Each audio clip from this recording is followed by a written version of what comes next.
I'm 60 years old now. This happened to me when I was 19 years old. I've never told anybody but some of my closest friends whom I thought would believe me. Most, but not all did. The only reason I am telling the story now is because I happened upon all the stories about the Dogmen. Until finding them, I thought I was alone with the exception of those who have survived meeting these creatures. I only had a brief encounter. If you ever see one, it will be etched in your mind forever. It only takes a second and you will never go into the forest again. Not at night anyway. Personally, I am not comfortable there at any time of day anymore. It was different before I saw them. I used to be a very outdoorsy type person. I grew up fishing and hunting. One summer I spent nearly every day fishing with a friend. It was my best summer in memory, at least before my children were born. This isn't about that summer. This is about a summer that came about 7 years after the summer of fishing. By the time this story happened, I had become a man, though admittedly a very young one. It was a late August Sunday. A friend of mine named Jason Adams had joined me for a hike through a part of Mark Twain's forest located in Missouri. I don't even know if the part we were in still exists today because, as I mentioned, I am no longer interested in spending time in the forest. Anyways, we had stayed out longer than we had meant to be out, and the shadows were quickly becoming the norm as the sun set across the western horizon. We happened to be in a very green part of the forest, which was also a valley that had a steep side, and opposite it the forest just seemed to go on forever. We had hiked down from the steep side and were currently following along a path, which ran along the bottom of where the steep incline started upwards. We were going in a southward direction, so the shadows had overcome our position, which was actually a blessing at first. It gave us a break from the heat of the August sun bearing down. As I reached this point, I realized for this to make much sense I will have to come clean and admit we were growing some pot in a field, which is why we went so far off the beaten path. We had sown it in the spring and were coming back to see if anything had taken off. It was the time of year that if we did get anything to grow that we needed to go through it and take out the male plants before they had the chance to pollinate the females. This was in fact our third trip out because we either couldn't remember the right field or we just didn't have any luck with anything growing. We weren't sure which it was, but we had done this in the past and had luck, so there was no reason to think it wouldn't happen again. Now, as a much older man with much more experience, I realized we had just been lucky. Plus we were sowing the seeds in very fertile bottom land. Also, now looking back on things, I have much fewer questions about why we had such trouble locating our fields. We were probably lucky we found the ones we did. Things change a lot from spring to fall out in the wild. I should probably also mention that we discovered we were not the only ones taking advantage of the location's unbothered nature. There was another grower out there. Only this guy was serious. He stayed with his crop. He was pretty cool too. All things considered.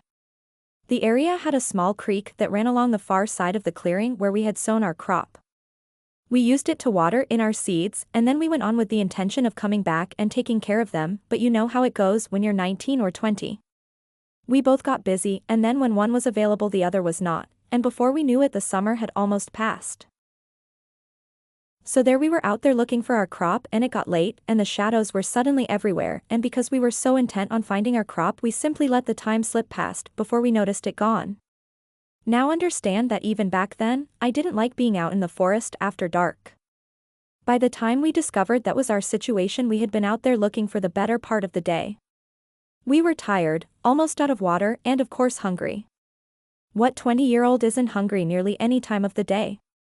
We were sunburned and wind-beaten. Both of us had been victim to a stinging nettle at least once and probably multiple times. Finally we found our crop. Only by now we no longer cared very much about removing the male plants. We felt like we were being productive to just bother to try and remember where the crop was at, and to mark our way out of there so we could find our way back the next day. We were getting more than tired though when we started hearing the howls. It was a bittersweet moment because we discovered the creek, or we thought it was the creek we had used to get water for our crop. We were intended on just remembering where it was as we made our way out of the forest, but both of us started getting this really weird gut feeling we were in trouble. It was all we could do to keep from just running at full speed while screaming as loud as possible, but to do so and draw attention to us would be the last thing we wanted. We wanted that even less than we wanted whatever it was that was making us feel so threatened to go away. So we held our fear in check and made ourselves continue in a fast but not panicked pace out of the forest. We had been sweaty before the panic. When we finally stopped our progress, it was very clear that if we kept moving at the same pace that we were going to be drenched in sweat, which anybody who has spent any time outside in the darkness knows, will ultimately result in leaving you cold and wishing you had a dry shirt to put on. I started to mention to Jason just that fact when we got more motivation to keep moving but not in the direction we had desired. The howls started coming from the direction we were headed. Jason held up and said he didn't want to go forward. I couldn't disagree. They were obviously ahead of us. Going back didn't offer anything, however. Just that we would be further away from any chance of making it back to civilization. Then the howls that were out in front of us started coming our way. Worse was we began hearing them coming from the direction where we had just left as well. We were trapped. There was still one direction left to us to go. We could go out toward the open forest. Basically the exact opposite way we wanted to go, but with a slight angle from the way we had just come. It was a big open area that had no real trees, just a lot of scrub brush and open meadow. It was an act of desperation. I will be the first to admit it. There was plenty of reason for being desperate, however. I was picking up movement out of the corner of my peripheral vision in almost every direction. It was very intimidating. We had to keep moving. Whatever was out there was leaving us only one direction to go. Deeper into the wilderness. We were in a world of hurt because we didn't have any flashlights. The sun was all but set by the time we went out into the open flat. We probably were out there about 20 minutes when the howls started sounding like they were just next to us. On both sides. At one point I thought I heard their breathing.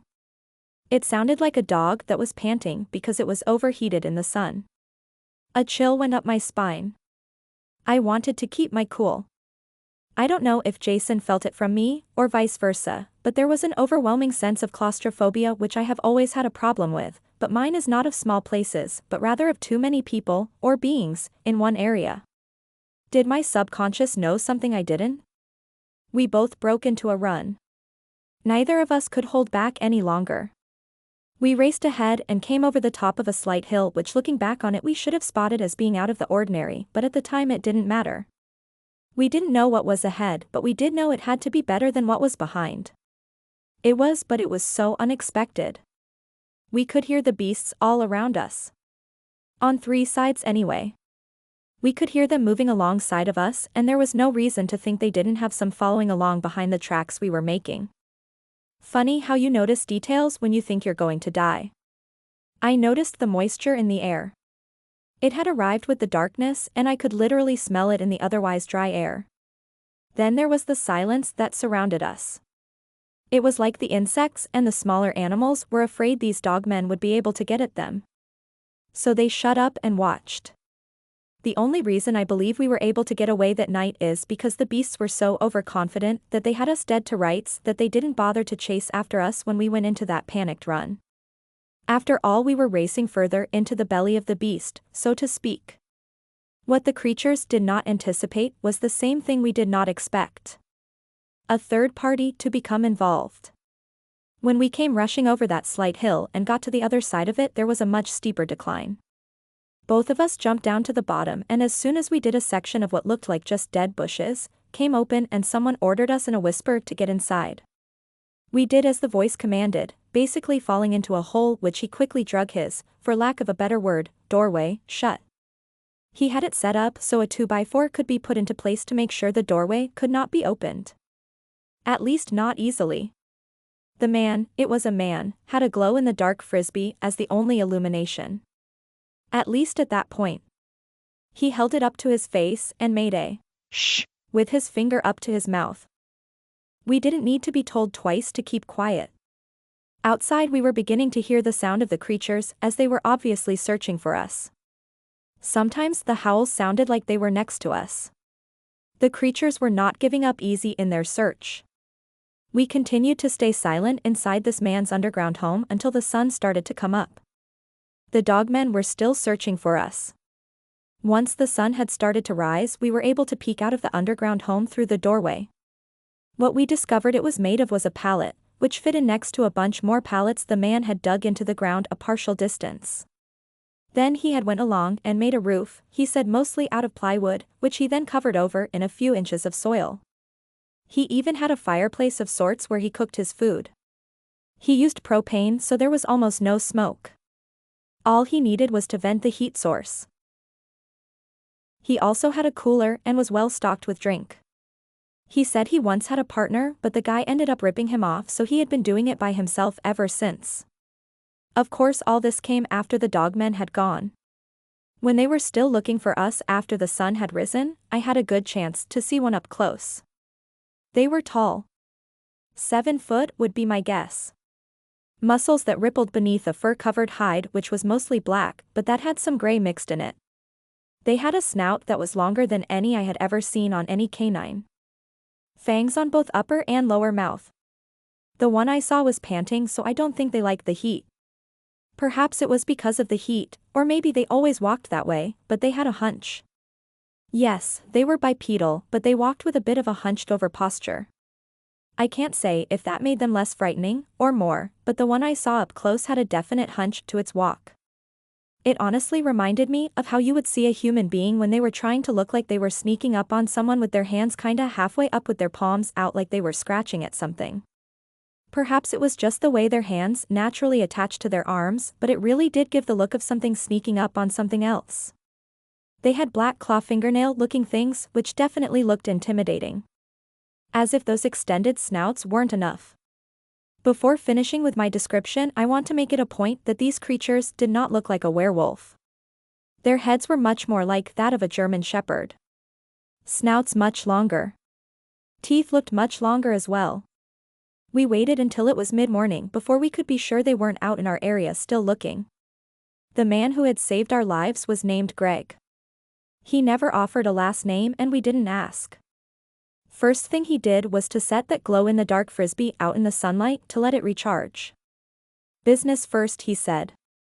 He told us we should wait one more day before trying to walk out. He seemed to know more about the dogmen. He told us they had been around for at least 2 years that he was there. He actually didn't mind them because he used them as a deterrent to people coming around the area. To his knowledge, they were completely unaware of him. He said he had seen us come out in the spring.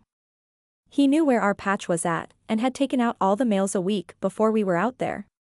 He explained he had to do it in order to assure his crops were not pollinated. We had time to talk about a lot of stuff because both Jason and I agreed we should listen to the guy. After all, he had saved our lives. There was no reason to think he would be trying anything different. If he wanted us taken out, he could have let those dogmen have us. So we waited another night before setting out for home. The guy was straight out of the 70s. He was all about the things the hippies in the 70s were truly about.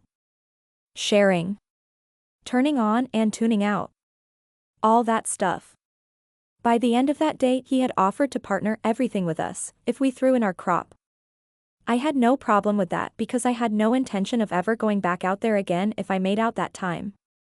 I didn't mention that to them, but I knew it even then. When the sun set that night, we heard the howls. At times it sounded like they were right outside the underground housing. We didn't talk at night. He said their hearing was much better than ours, so what we thought might be quiet enough might not be. This was all discussed before the darkness set in. He explained how he was careful to use the bathroom right around his living quarters, because he didn't want the place to start smelling like a human being was living there. He was set up well for one person, but the 3 of us did well to make it the time we lasted. In other words, none of us ever had to use the bathroom for anything but peeing, but obviously it would have become unpleasant quickly. The second night, besides hearing the howling, we also could hear the dogmen moving about the area. It was pretty clear to me that they had not bought our disappearance and that they thought we were still somewhere in the area. This more than added credibility to Greg's telling us we should stay one more night. I concluded that if the creatures were still looking for us, then that meant they had some way of having watched during the daytime and that they were confident we had not escaped during daytime hours. Naturally, that put a fear in me about getting out the next day, but when morning came, Greg showed little sign he thought they might still be around. His guess was that after having watched to make sure we didn't escape during the daylight hours, that they had concluded we had just kept going deeper into the forest. He said he wouldn't want to be in the deep part of the forest that coming night because they likely would be thick in there looking for us. Well, Greg and Jason came to an agreement and they went on to be successful growers. I helped them sell their product, but I never once went back out there to where they had their crops. Eventually I got married and lost track of them. Who knows? Maybe they went on to many more years of growing and maybe they ended up feeding the dogmen. It isn't like if they came up missing that anybody was going to look for them out there. Thanks for visiting. Thank you to those that subscribe and do all the other neat stuff that YouTube rewards for doing. Stories are written or rewritten by same writer that provides free ebooks, stories, and in some cases audiobooks, for kids. No charge, no ads, no catch. I'm just hoping to get some exposure before AI takes over everything. Anyways, the site is somefreebooksforkids.com, www.somefreebooksforkids.com, and for more Bigfoot, Dogmen, Wendigo type stories please visit at safedistance.com. Stay safe. In 2020, Perry Easwald worked at a meat processing plant located in the most southern part of Illinois. The plant normally ran 2 shifts. Both shifts were finished by the time the sun set on the western horizon. The second shift finished in the dark during the winter months, but just barely. Due to COVID and all the rules and laws which were passed down during its peak, the processing plant had fell off to just 1 shift, which the time was adjusted so the employees could be on their way home as the sun was setting instead of in complete darkness. Understand, the processing plant was not entirely perfect in their approach to the trimmings that were left over. They were tossed into a catch-all bin which would be paraded around the building, allowing all the different stations to clean their areas. The end result was a dumpster full of raw meat scraps which lingered outside the plant until a truck would come and take it to a dog food processor that took whatever was in the bins. Perry would not have been surprised in the least to find out that a body or bodies had been disposed of through said means. It really was not any sort of situation where any kind of numbers were kept. The dog food place paid by the pound in large gross figures. Nobody really cared about the specifics because the important parts of the animals were already spoke for, leaving the parts not so desired to fill out the orders for hamburger. Beyond that went directly into the dumpster with the words dog food spray painted on them in graffiti-style letters. The change in timing for the shift hours was okay for the people who worked there, but for the places like the trucking company that hauled the meat scraps to the dog food place, it was often not possible to change their hauling hours to fit the new schedule. The end result was that the bins of raw meat scraps were hanging around outside the plant longer than was the usual. Gossip around the water fountain claimed there was something going on in the parking lot of the processing plant. The craziest of rumors was that there were werewolves eating the raw scraps out of the trash bins. Credible names were being dropped. Their claims were not ignored by those in the places to make big changes in the company plans or policy. Perry heard the gossip, and so when work got out that night he kept an eye out for, of all things, werewolves. The amazing thing is, he saw one. It was one heck of a werewolf too. He guessed it was close to 7 feet tall and might have weighed in at over 200 pounds. The one he saw actually ran in front of his Toyota pickup truck. He turned on the lights and got a good view of the thing. It had broad shoulders and was muscular. Then its body turned more canine than human as it dwindled down to a small waist, followed by legs which were definitely more canine than human. Its knees looked like they bent the opposite direction of a human's, and the feet were those of a wolf, not a man. The head on the creature was pure canine. The snout was very long. Fangs showed and they dripped saliva. The thing's head looked very much like that of a German shepherd. The exception being that it lacked that sensitive appearance a shepherd often displayed. In its place was the look of something very wild, very dangerous, and without conscience. When he turned on the lights, the creature fled for the cover of the darkness which was quickly arriving. Shadows were everywhere. They provided plenty of hiding spots. Though he couldn't see it from his location, Perry heard the sound of a dumpster bin being flung open to expose all that bloody, raw meat scraps. Next he heard growling and was afraid to drive around and see what was in the dumpsters. He had the strongest of feelings that the creature he had seen was not alone. He whipped the truck into gear and drove out of there fearing he might be the last one in the parking lot if he didn't act soon. The whole drive home he tried to make sense of what he had seen. How long had these animals, if that was what they were, been coming to the processing plant to dine on meat scraps? The next morning, long before he was due to go in to start his shift, Perry made a call to his supervisor. He explained what he had seen the night before, then he hung up. It was out of his hands. The day passed slowly. The plant was alive with gossip and rumors of what might be waiting for them when they got off work that night. The plant supervisors had not been idle, however. A security team showed up and they began to patrol the plant from one end to the other. That was not the end of it, however. If anything, it was closer to the start. The shift ended and everyone went home safely. The plant was left in the hands of the security team. The next day the plant was again full of gossip. One of the security team members had been attacked and injured bad enough to spend the night in the hospital. The plant was not closed down, however. The next day it was business as usual, but when the day came to an end, it was a different ball game. Apparently the security company did not take lightly having one of their own attacked. As the employees of the plant were leaving the parking lot, they were being replaced by black SUVs filled with teams of men, all apparently out for blood.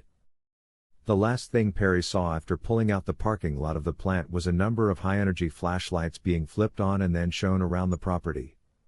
Their invasive nature illuminated all the shadowy crevices and spots that one might expect to see a 7-foot werewolf hiding. No satisfaction was had the entire night. Security stayed vigil throughout the night, but there was no action at all. After the trucks which haul the meat scraps came in and took away the scraps, there was little reason for the majority of the security team to stay, but they did anyway. The next night the same thing. At quitting time the parking lot emptied out and in came the security teams. Only this time around the canines didn't show up.